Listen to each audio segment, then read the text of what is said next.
Welcome back to another episode of the Leaders of the Game podcast with me, your host, James Gershfield.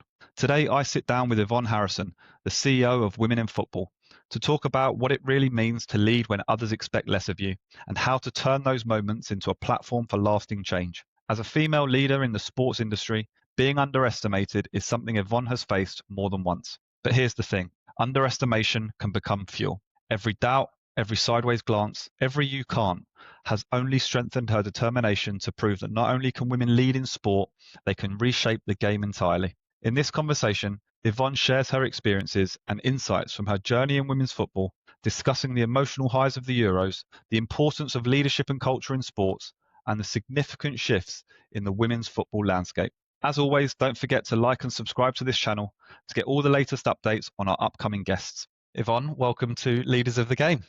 Thank you very much for having me. Great to have you on. So I guess the best place to start with this one is the Euros, because we were speaking, I think we first connected just after the Sweden game, which was a roller coaster of a journey. And it was before the semis. And you said, I'm hoping, obviously, that we get to the final because you got the tickets and you're going. Lo and behold, we all know what happened. So just talk me through that whole experience. Yeah, I mean, it was a roller coaster of a tournament, wasn't it? If you were a Lionesses fan, starting with that very first game against France. And I think I saw a stat somewhere saying that I think England were in front in the whole tournament for like 4.5 minutes or something. And when you think Amazing. about that, it's actually mind blowing. But yeah, I mean, to secure that place in the final was unbelievable. And obviously, personally, as a fan and somebody that kind of works in and around the game, I was so excited to go out. I was very lucky to have watched the Lionesses lift the trophy at Wembley alongside some colleagues at the FA. When you speak to people that have been involved in the game for years and years, particularly in the women's game, so much has gone into those moments and all the people that have gone before. So at that point in 2022, I felt very proud, but almost like a little bit of an imposter. I'd only been enrolled for a few months.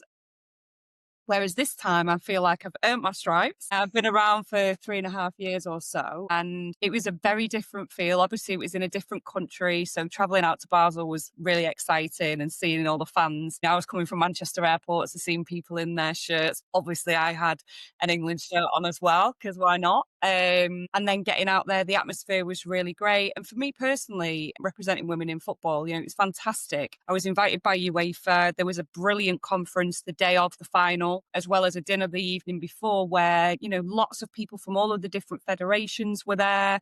Got to see, people from the FA, give Debbie Hewitt a big hug, wish her well, and Mark Bullingham from the FA, wish them well for the next day. And to be at that final was amazing. And it was interesting because it was on sort of the 18-yard line and the penalties were at our end. Wow. And we were kind of all interlinked, and I had my phone in this hand and I was interlinked in this hand. And obviously I wasn't watching my phone. I was just recording as Chloe Kelly steps up, and I've got like 50 seconds of footage, and she bangs a ball in the back of the net, and then my phone is literally just bouncing up and down and everybody's screaming. And then somebody from behind us took a video as well. And it was like the 7 of us or whatever, all interlinked, and then just bounced up off the floor. And yeah, I mean, just amazing. And to see the players and celebrating, and also all of the support staff, when they get up there, they have the picture, all of those staff on that. And that's only a percentage of, the people that are involved. And it's so amazing to see, because it's really not just about the players on the pitch. They deliver the goods, but they can't do that without the right psychology support, without the right nutrition, without the right S&C and everything that sort of goes before it, and without the right strategy from the FA, and the investment that backs that up. So all of these things build to those moments. And a lot of the neutrals were really rooting for England, and it was lovely. So in a nutshell, incredible. Don't think I'll ever capture it again. To do that back to back and to be there for both occasions. Needless to say, we partied very hard. I was going to ask about the party afterwards. Yeah, it was of epic proportion, and getting back home to Manchester on the Monday was very challenging, but Yeah, I can imagine. I made it. I didn't get on the wrong plane or anything, so all is well. Did you make the parade in London? No, I didn't personally. I've been away for a few days, so it's only right that I was back at home with my family, and actually Yeah. I had quite a lot of work to do. So there was obviously a massive media buzz, and hype around it. So it was great to be able to, support different members and board members and things on media interviews and make sure that, yes, this is an amazing moment in time. Of course it is, but it's the what next. And I think we saw that with the Lionesses and the legacy from the last tournament, really, about, yes, we've done this, but actually we want more people to be able to do this and therefore equal access, Yeah. in schools. And I'm sure more and more will emerge around the what next from the Lionesses and their intention. But it was great to watch, from the comfort of my own home and to share that kind of with the team watching as well. And, to see them going into, government and all of that. It's Yeah. just great. And even the scale of the parade, obviously these things are organised at very short notice.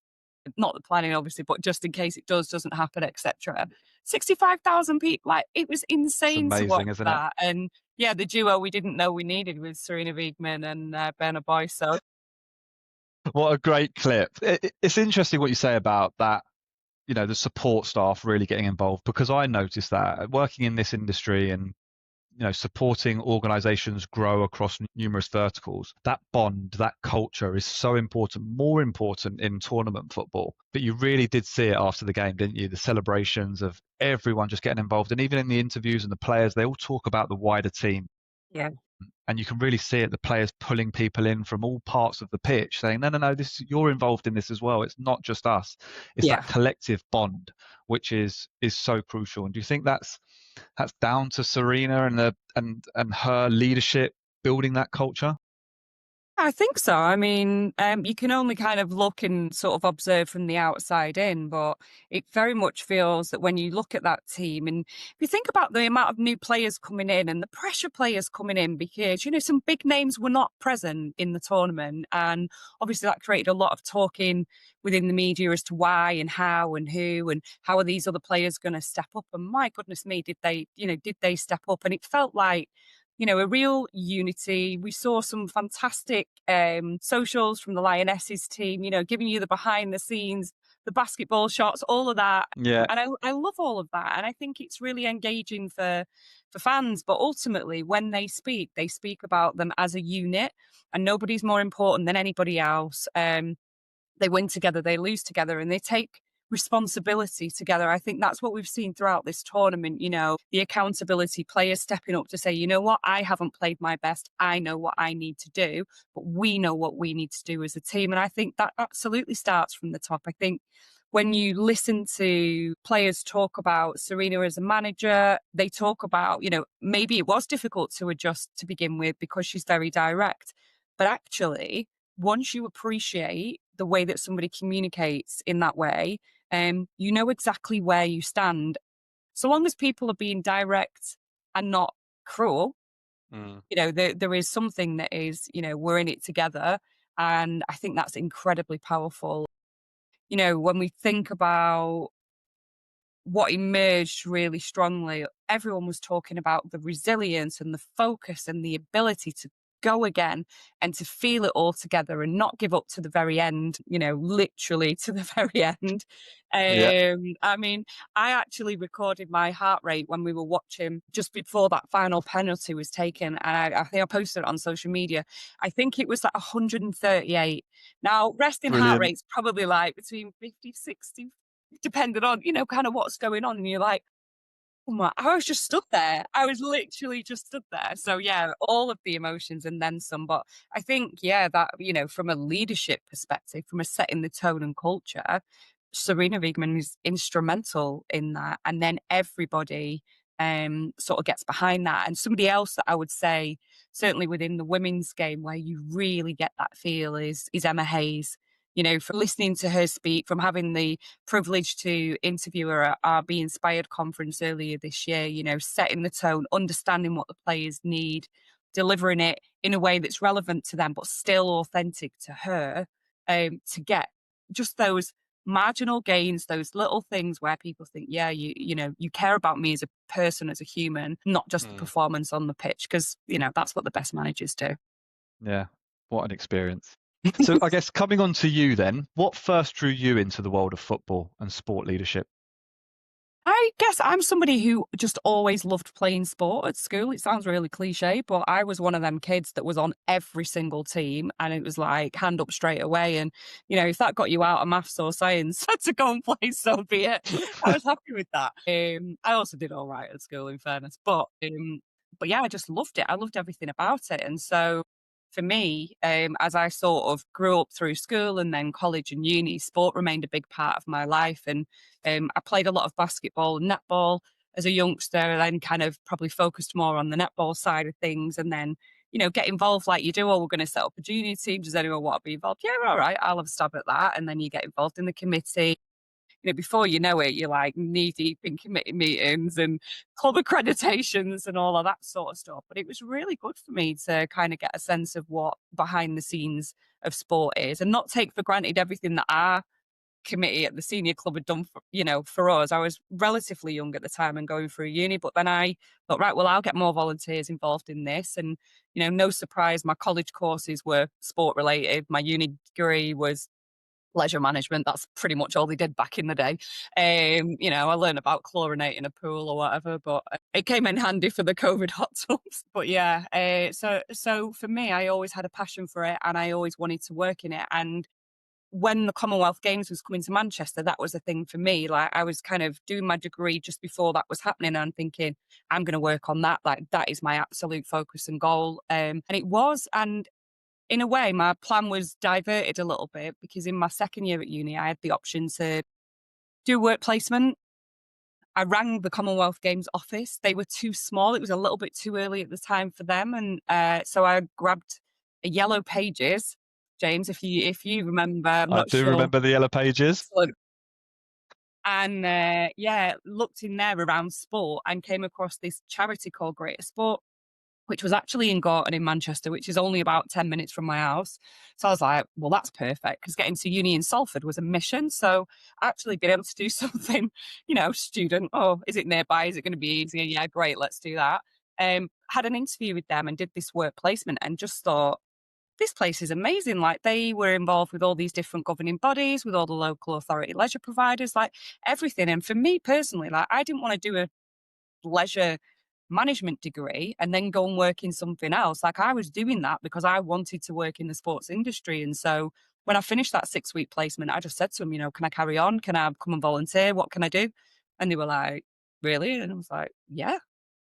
And so I just did that for the whole next 18 months while I finished my degree. They gave me a little bit of paid work here and there. And then finish your degree and you've got to get a job. I was working part-time in selling holidays and then customer service in holidays. And then I was the team leader of the customer service team. So I guess, pretty early was kind of on that sort of progression piece. And obviously people is a big part of leadership for me. And so I applied for 2 jobs and got offered 2 jobs in a week, one with the Commonwealth Games and one with Greater Sport. And as much as I really wanted to work with the Commonwealth Games, I felt like this organisation had been very loyal to me and it gave me a lot of development opportunities. And so I stuck with that. I got my first part-time club and volunteer development officer assistant job. It's a bit of a mouthful. Yeah, assistant club and volunteer development officer. But pretty quickly, I think within 6 months, I was just volunteer development officer. I'd managed to get some funding and I made myself full time. And, I stayed there for 14 years, actually. I went in from being a Wow. student placement to being the CEO and leading the organisation through quite a significant period, really, of transformation, which I'm really proud of to this day. It's probably one of my biggest career highlights. So I've always just wanted to be in and around. And that worked with multiple sports, football being one. And I guess I've just kind of come into football because this role more specifically it was all just a bit of me. It was a bit of everything. It was like something that I'm really passionate about in terms of gender equality. It was football, which I love. And it was a role that had so much of the things that I've either been doing or wanted to develop at Women in Football. Yeah, I just thought, well, this is the one. And obviously I've had other roles in between, working with the class of 92, setting up my own consultancy. But everything has revolved around sport and I love it. And what you've obviously, like you mentioned, you've had the charity side, the commercial side, the consultancy side. What leadership lessons have translated across them all? One of the biggest things for me is people first. And it probably won't surprise anyone. I have like many of us, been psychometric tested a lot. Uh, and empathy I'm off the chart in empathy, which is a blessing and a curse. But people first for me. And I think I've learned from some excellent leaders over the years who I've kind of observed how they operate. I also recognized quite early that I can't operate like them because I'm just not made in the same way. And so some things might come easier to me and other things, if I have to have a difficult conversation, I know that's going to be really hard for me. And I know that I'm going to be thinking all the time about the impact on that other person and how to make it as easy as possible for them, even if it's not always good news. So people first is everything. And then the second thing would be not what, but how. I'm a big believer. So if I take Greater Sport as an example, I had been in that organization for 9 years. I'd been part of the senior leadership team probably for 7 years. I'd been deputy CEO for a number of years. So when you get that job against all of those other people, many of whom had experience of being a CEO, I hadn't. I'd never been one. You're in a position where you've been part of the decision making and the organization wasn't broken. It was in a really good place. So how do you put your stamp on it and how do you elevate it from, being successful to them really kind of catapulting it? It's not what you do, it's the how you do it for me. And so I guess I recognized quite early that the how bit was something that was quite unique to me, and other people will have their how, but I found my place in mine. And again, it centers around people and how the team that I work with directly feel valued and supported and developed and understand their role, whatever their role is in the big picture of where we're going. And then how the people we're engaging with. So at Greater Sport, the partners within Women in Football, it's our members and our stakeholders see the value in what we're doing. So those things were real shifts. And I think at Women in Football, I've also been able to bring that in. The foundations were firmly laid by Jane Purden. She did a fantastic job in helping to set up the organization. I came in 3 and a bit years later. And I'd like to think I've put my stamp on it in terms of helping to bring more visibility to the work that we do, to engage more partners, to be more collaborative, and therefore to have more impact for our members and to really start to understand and unpick what it is that our members value and how we can do even better. Because, without those 11,500 people, it's my voice. And I don't want to be in a room talking my voice. I want to be talking theirs. So I think that would be the thing. And then I guess the other things would be never assume you're there. Like every day's a school day. So that learning journey for me is really important, both for me personally and professionally, but also as a sort of mantra to the team. And that's not about always going on a course and doing a degree or, getting a certificate. It's about being in tune and listening and being curious and asking questions and asking someone, well, can I come and watch what you do for the day? Or, will you have a chat with me about how you've done that? And I think I've also just got this relentless drive. So my mantra when I set up Strive, which was my consultancy, was be better, do better.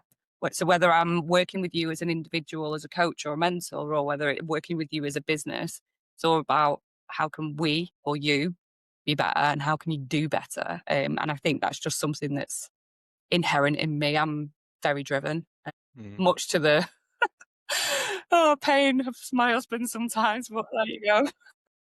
I love that. I love that. So coming on to the women's game, and obviously we're seeing so much change, more focus, more attention on it. You said you were there in 2022 and you sort of just started the journey in women in football. What's been the biggest shift in the women's football landscape since you've joined? I would say the things that I've sort of observed. I mean, I came into this role certainly not being an expert in women's football. I felt a pressure of that because, we're about women working in the game in both men's and women's football. But people assume that you were women in football, you work in women's football. And I didn't really know a huge amount, if I'm being honest. And it's been really, really interesting to see sort of from the inside around that difference. I think the big things are visibility, narrative. So after the Women's Euros in 2022, I remember having conversations with people and they'd be like, oh, it's actually all right, isn't it, the women's game? Oh, did you see that nutmeg Russo did, blah, blah, blah. And it was more about, the conversation still felt very much about the standard of the game and the play and that type of thing. Whereas post the women's Euros that's just happened, with the exception of some comments around penalties, heaven forbid Premier League stars never missed a penalty. It drives me a little bit insane. Aside from that, the conversation has moved on from that to how exciting the play is and how amazing it is, and to see people, as great athletes, not simply, role models and what have you. Because I think sometimes women's football had that sort of narrative. So I think player activism has definitely increased, and that's very powerful. It's a powerful thing for young women and girls and young boys actually to see players really using their presence to advocate for good and challenge negativity. So I think that's great. And then obviously the investment side of things. We've seen the first £1 million transfer, which is really exciting. And we saw a few, at a fairly high level before that. So I think visibility of women's football and women in the game, the willingness to sort of collaborate, but the investment ultimately is what's going to shift the dial. And I think that's been a big shift. And we're starting to see, certainly in the last few months, more of that, with private investment coming into the women's side and the opportunities that opens up. Yeah. And we previously discussed the importance of representation. What's still missing at boardroom level? So in football more broadly, I'd say women and independence. Yeah. And why is that? If you look at the ownership models within football, they're quite closed. It's usually a very small board. Often, it can be a family group or a small equity firm. And therefore, where you might see in other commercial entities, you've got quite a large board and there are independent non-executive directors. It's just not yet the same. And football clubs can be bought as, I'm a real fan and I'm going to buy that club because I've got the resource to do it, and not necessarily treated in the same way as other types of business. So I think from what we can see, there is a significant underrepresentation of women in the boardrooms. But it's important to think, okay, well, if the boardroom is a challenging area to influence because of said ownership groups, and it will be interesting with the new independent football regulator how that sort of all unfolds, we have to look at where can we influence. So it's about, for us, taking a view of the board and that executive committee. So having greater representation in that exco is really important because they're ultimately the people that are making the day-to-day decisions of the business, from the CEO and all of the directors. And so that's the area where, if we can get a stronger representation of women and potentially independent people, that's where the big shift will happen. There is data collected for the first time, mandatory reporting data from both the Premier League and the EFL, which is being worked through at the moment. And that will give us for the first time a snapshot of actually people at that boardroom exco level and then other people within the business and what that looks like demographically. So that's going to be a really important time to kind of look as an industry whole and go, okay, well, this is where we are. Can't do anything about that. But where do we want to get to? Because we know that diversity in your boardrooms and senior leadership, it creates better business. And if you think about the diversifying needs of the fan bases, if you've got men's and women's football within your club, your fan bases are very, very different. What people expect from both sides of the club are very different. And you need diversity of thought within your boardroom, without a shadow of a doubt, or within those senior decision-making roles. So they would be the things. If we're gonna get to a place where football can really change, it has to be where the decisions are made. I bet that data is going to be quite eye-opening. Yes and no. I think it will say what it will say. And, having looked at kind of examples, so the data is public. You can look on different clubs' websites, fine. It's called the Rule End data. Is it going to bring many surprises for people that work in the game? I doubt it. It will show you that women are underrepresented right across the game. And there'll be areas where in some clubs it's really high and in others it's really low, and the average is what the average is.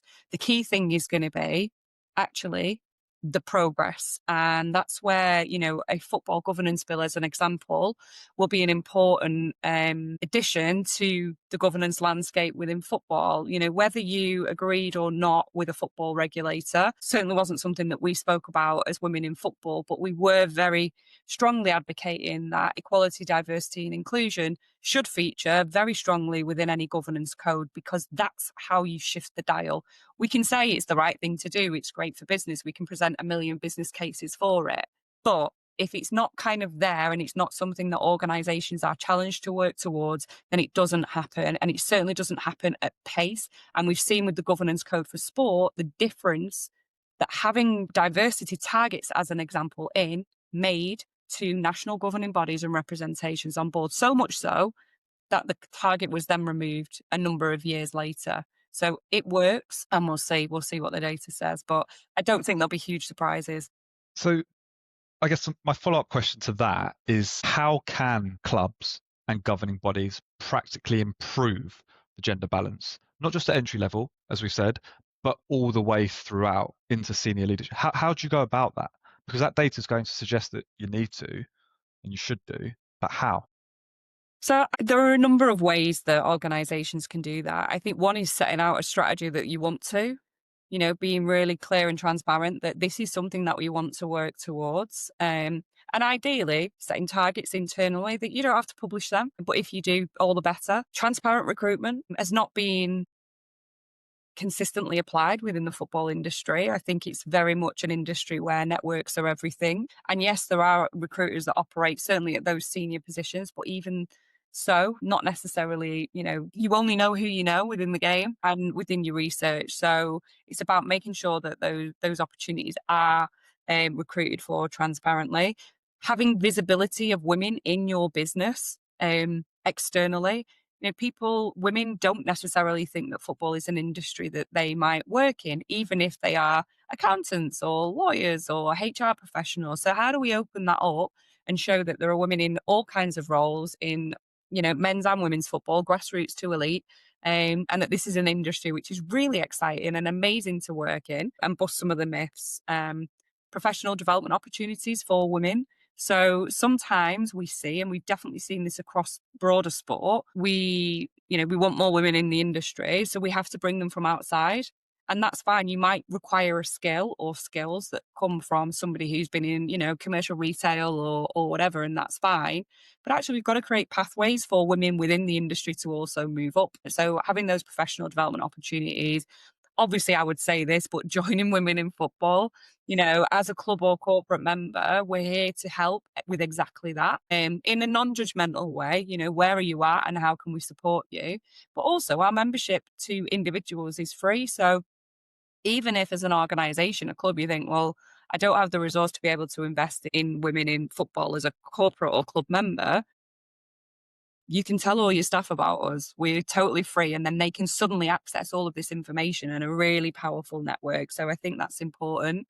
From a perspective of a workforce, men step up, be great allies to women, support women, mentor women. Think about reverse mentoring, because again, that can be really enlightening. And we do a lot around kind of allyship and being an active upstander and what that means in your business and the difference that it can make. And often I'll speak to men who'll go, I actually had no idea that, my female colleagues were feeling like that or might have experienced that, or what I could do to support them. I don't want to, you don't want to say the wrong thing or you don't want to like interfere perhaps. And I absolutely understand that. So it's about having those conversations and just socializing them and making sure. And I think the most important thing is, don't just rely on policies. Don't think, oh, we have a gender equality policy and therefore it's done. Or, we have a sexual harassment policy, so we're all good. If these policies are not really lived, if women don't feel like they're going to be listened to, if, as per last year, 89% of women that worked in the football industry and responded to our survey said they've experienced discrimination based on their gender. And when they've experienced that, for those that reported it, 60% said nobody listened to me. Those policies are not enough, right? We have to live the behaviours and we have to create environments where not only women, everyone feels like this is a place I want to be and this is a place I can be me. And gender shouldn't limit that, but it does. And so they're just some of the things that perhaps people could consider. And if you're not sure, get in touch. Yeah. It's that simple. Like, we're here and we're ready to support particularly clubs, because that's where most of our members work currently. And we see people go from one club to the next to the next. And some of those journeys are really amazing and inspirational, as some of them are because actually it was just easy for them to leave at that point, Yeah. and that's not great. No. I want to touch on the Open Doors campaign. What were the goals behind it and what impact has it had? Yeah, I mean, the biggest goal was around, well, I guess two things. One, good governance, and two, better conditions for women playing and working in the game. For people that don't know, that emerged on the back of the Women's World Cup, and particularly the incident in the final with Luis Rubiales kind of using his power and in a really inappropriate way, which took away from the Spanish team's victory and then just continued almost to be a bit of a farce, to be honest, in terms of how defiant he was in that he hadn't done anything wrong when actually, perhaps if he'd just held his hands up and said, you know what, it was in the moment. I didn't mean to do that. And we've had a conversation and all, all is well, then it would have gone away. So I think what that World Cup signified was female footballers and teams feeling the need to have to write open letters to highlight that there were issues within their federations or with their coaching staff or support staff and that this was not okay. So the real goal really was to just put a spotlight on that, to go,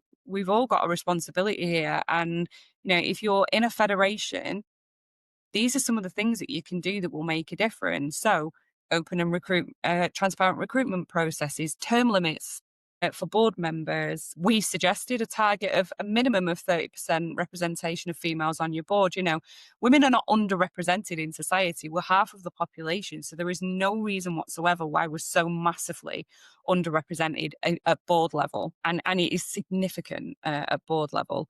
And then from a player perspective or staff perspective, ensuring that there are policies in place and sanctions against discrimination. It's not just about having the policy, like what's going to happen as a result if somebody is behaving totally inappropriately, like are there any sanctions? And it feels like actually what happens is players get moved out and staff remain, and that's not okay. So fit for purpose, safeguarding, duty of care, and that type of thing, and clear pathways for reporting. Often, if women are not sure what or how to report it, they won't. They just won't. So to make that really clear and transparent, that's been the really important thing. So the ultimate aim was, inviting federations, come and talk to us. These are the things that you can do. But more importantly, I guess a catalyst for discussion. We had a lot of interest and conversations around that, both from a media perspective, but also with individual organizations. So it's something that we launched as a campaign, and it's something we continue to reference to this day because football is not there yet. And actually, for all women, it needs to be. So, yeah, it's something I think we can be very proud of a lot of where we are in England. The standards here are so much better than many parts of the world, not everywhere, but many parts of the world. And I think we have, the systems in place to protect women more, but not always. And we see that. So it's important that whilst we want to talk to international federations, we're also talking to clubs and organisations to say it actually does start here as well. And it doesn't really matter the size of your organisation. You should still be, ensuring that women can thrive within their workplace, whether that's on or off the pitch. Yeah. I want to talk a little bit more about the growth of the game now, because as we've touched on a number of times already, it is just growing at such a rapid pace. But is there something about the game that you've seen or you believe is growing faster than actually people realise? I would say the fandom, if that makes sense. And what I mean by that, it's growing in terms of numbers. It absolutely is. And we can see that through attendances and viewing figures and things like that. Like there's all the metrics out there that say that. But I think the fandom is a very interesting one. You have an existing fan base from men's football that's kind of coming across, but you have new people, lots of new people coming into the game, and actually quite a young audience. Like looking at some of the stats that came out of the Women's Euros, there was a lot relating specifically to the 16 to 24 and the under 35 age groups in terms of consuming digital content, and the actual mass viewing and the streaming back. So I think whereas, you've got people go into the men's game, men, women, non-binary people will go to the match and people want to watch it live. With the women's game, there feels more of a kind of movement to, yeah, you want to consume it there and then, but actually you want to watch it back and you want to chunk up the content. I think it's quite interesting if you saw any of the BBC or ITV's sort of coverage around the women's Euros, particularly on their sort of social media, the things they were clipping, it wasn't just, the brilliant goals. There was just some really interesting and really funny stuff that actually it's not all about the football. So the fandom is a really interesting thing, I think, that's growing really quickly and very differently. And there's a loyalty that sits within that. And there is a passion to keep the authenticity of the game and to protect it. And to ensure it's all sort of growing. Of course, if you support Arsenal, you support Liverpool, or you support City, whoever, like you want your team to do well, but you also just want women's football to do well. And globally, that's a big deal. So for me, I think that's the thing. I think it's very, very interesting and it's so Yeah. different to men's football. You mentioned it as well, though. On when I was watching it and the coverage on BBC or ITV, there was a lot of fan shots and people soaking it up and the atmosphere and how they're reacting, and when they see the cameras on them, their reactions. It was different to watching the men's, and you see people just really embracing it and really enjoying it. And then you see the scenes after the final as well. It was like it was just magical to see. So yeah, I can see that really growing.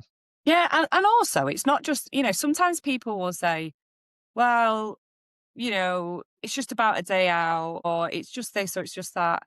No, these fans are passionate. If you're supporting Arsenal women's team, they're a very passionate bunch. If you're Yeah, supporting your women's team, you're a passionate bunch. Um, and they're going to be annoyed if they miss a goal and you're going to get all of that reaction. It's not all Smurfland at women's football. yeah, You still get some of the grit, but what you probably don't get is, well, what you don't really get is all of the aggression necessarily. It's a nicer place to be and you can still love the game. And by the way, you can love Liverpool men's team and Liverpool women's team, and that's perfectly okay. Or you can like yeah. neither, or you can like either or, and that's okay too. It's quite interesting seeing some of the reactions.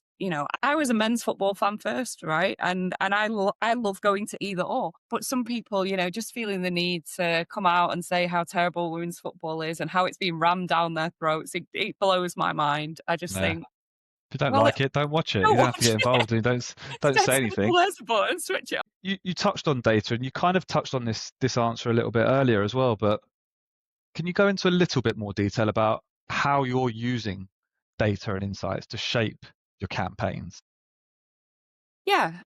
So as an example, we would look at any data that we have. So we have an event coming up at the House of Lords, and we will be using that to explore data from two key points, really. One will be the mandatory reporting rule and data, and the second will be our annual survey, which closed on Sunday night. So we'll be taking kind of the workforce data as we will know it, and we will be taking the cultural field data. So, what is it like working in the industry from both the perspective of men and women and non binary people to go, what is this telling us? And therefore, what do we then need to do um, within the context of the football industry? Um, as an example, last year, I've referred to it already, high levels of discrimination women were facing. So I was often asked by media at the time, well, is it getting worse or are people reporting it differently? And the honest answer is we don't know whether it's getting worse or people are reporting it differently. I imagine that there are more women now happy to say, when it's anonymous, by the way, not when it's not. Yeah, I've experienced discrimination because I'm a woman and this is how. And I feel really proud that people are happy to recognize these things for what they are. Where we were using that sort of information and the reporting information. So if I report things, will anything happen? 60% said no. And 16% of women said, well, nobody would even listen to me when I tried to report an issue around sexual harassment or discrimination or sexism or misogyny. And they're the things that we go, okay, if this is telling us all of these things, what do we now need to do to work with the industry to create change so that this isn't the experience of women. And a big part of that is onboarding more men. As an example, so we know that 17% of our membership is male. We're proud of that. When the organisation first was a thing, it was only for women and it needed to be at that time. But actually, a lot of the people making the decisions are men. And therefore, we need to ensure that men are part of the conversation and are actively challenging within their own organizations and being great allies towards women. So we will look at the data, we'll look at TV viewing figures, and then what does that mean? We're looking at social media. We were very active around sort of the online harms bill and obviously within the Women's Euros. Jess Carter came out to talk about the disgusting racist abuse that she'd faced. And so, okay, well, what do we need to do in relation to that? We use the data that is publicly accessible. We have access to some other things. And okay, who do we now need to be working with? And we do a lot of our work around this sort of stuff behind the scenes. Some is big campaign stuff like Open Doors, and other stuff is behind the scenes to try and create the change and work with the organisations that we need to. And at the right times, we'll talk about some of that stuff, but it's important the outcome is the focus. We'll take media viewing data, we'll take whatever it is to then think, okay, well, how can we be helpful in this space within the industry? And having the evidence is vital, because if it's just hearsay, if it's anecdotal, we know that our members think X, Y, and Z. I can say 65% of our members think this, 18% of people think that. And actually, this is increasing, this is decreasing. We can show trends. That's really important to capture people, particularly people that think in numbers. Not everybody does. You can give a sentiment and people are like, yeah, I'm with you. But actually, that hard evidence is critical, I think, when you're trying to create change and advocate. Can it not be a vicious cycle though? Because, like you said, that data is out there in the public. Does that not, like, that's scary, those stats that you've just shared. Does it not put women off then progressing or pursuing that career It can do. in sport? It can do, yeah. And that's why organisations like Women in Football are so important, because what we can show is this is a great industry to work in and you are not alone. Members join Women in Football because we've got a strong reputation, and that network effect is really important. So they'll often join because others speak really highly of us, and also because they see real action being taken. So suddenly the football industry doesn't look as perhaps not attractive as it might, because, well, there's nearly 12,000 women in that network, and that looks pretty cool. And when I go to their events or I receive their newsletter, they're celebrating the successes of women. They're talking about the development opportunities I've got. They've just announced TNT Sports as a new corporate member. You know, oh, that football club's a corporate club member there. Look at these case studies of these women. Look at Zero or Evelyn, and these programs that I can get involved with. This looks like an industry I actually want to be a part of. So, Mm. and if I thought it wasn't, I know that these people are working really hard to make it a better place for me. Uh, and so, without women in football, or, you know, I'm in some trouble here. This place is not a place I feel comfortable or safe, or this has happened to me and it's not okay and I don't know what to do. I know I can get in touch with Women in Football because Mishka and Dorea are going to help me. And you've got all aspects of that. But it is hard. But if we don't do that, if we don't talk to the agenda, if we don't kind of say, well, this is where we are, then Things will nothing never change. changes, because Yeah. you've got to hold the mirror up to organizations to go, well, you're saying you've got all of these policies and you're saying it's a great place to work, but is it? Are you really asking the right questions, and are you asking them in the right way that people are going to be honest? And don't get me wrong, there are incredible organizations within the football industry where you can go and work, and they speak for themselves, and people stay there for a long time and they want to work there, and they have great employee net promoter scores and things like that. All of this stuff is really important. But if I was looking to work in the football industry, I'd be thinking, what are their existing staff saying about them? What's their attrition rate like? Are they a member of Women in Football? What do they do generally around inclusion within their business? Yeah, that looks like a place that I think I would want to work, versus club that's in the same league, same sort of position, that does none of that. People will decide, but it's difficult because you can pump people up to come into the industry. people leave at the same rate. So we are doing a bit of research, or going to be doing some research around that attrition rate, because why are people leaving? Why can't we keep them? Anecdotally, we can tell you, but we don't have the sort of hard evidence that sort of backs that up. And again, if you want to get into the nitty gritty of that, you've got to ask the questions, and then work with the industry to go, okay, well, are there any solutions here that are universal, or are there things that could work in these places but not these? And there'll be examples across sport where some stuff works really well and others isn't. Like if we think about kind of menopause, and organizations having menopause policies now, or needing to, and actually the difference that has made to women of a certain age that are going through the menopause, and actually men. I've had some really interesting conversations with men who have received education within their football environment, which has been really helpful to them because they have a partner that is going through the menopause at home, and it doesn't just affect the woman, it affects the woman much more, of course, but actually if you think of sleep deprivation and what have you, like that can affect the man too, Yeah. or your partner, your female partner. So yeah, Can then help them in the workplace as well, understanding female colleagues. exactly that. Exactly that.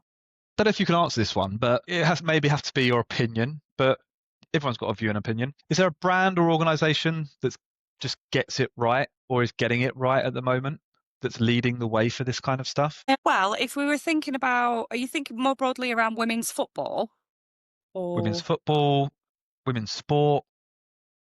Yeah, I mean, if I was to take Barclays as an example, Barclays were Women in Football's lead partner until recently, and they remain a partner of ours, but not in that lead partner status. They're somebody who have been an early mover in the women's football, women's sports space more broadly. They've invested in grassroots. They've invested in the women's game before anybody really did.